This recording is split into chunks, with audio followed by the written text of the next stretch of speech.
Magluto tayo ng adobo. Adobo na may chunks ito ating lulutuin. Kay Mapa Cooking. Lalagyan natin ng chunks. Tapos ayan na rin yung toyo. Yan yung toyo natin. Suka. Tsaka lagyan natin ng chunks.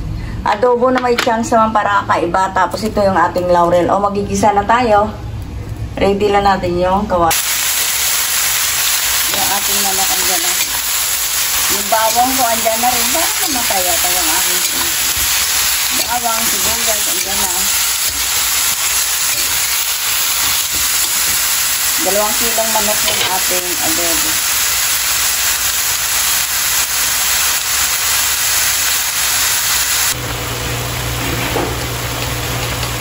Maglalagay tayo ng paminta. Antayin lang natin talaga mag-juicy talaga yung ating manok bago natin nag-laurel. Mamaya na natin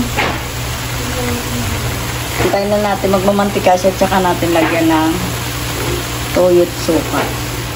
Matakipan muna natin. Balikan natin maya-maya. O, lalagay na natin ng toyo kasi matanggal na yung ating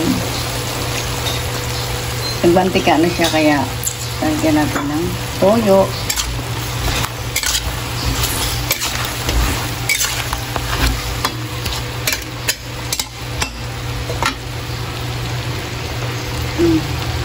Lagyan na rin natin ng suka.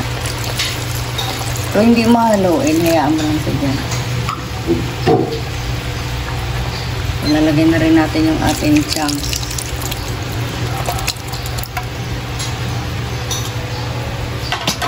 Tayo na natin kumulo. Adobong manok. Luto na yung ating adobong manok. Inintay na natin matuyo. At saka luto na yung ating adobong manok ni Mapa Cooking. Like and subscribe kay Mapa Cooking. Atay ko lang.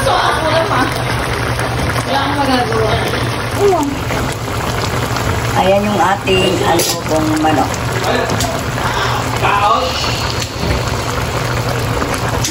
Okay na.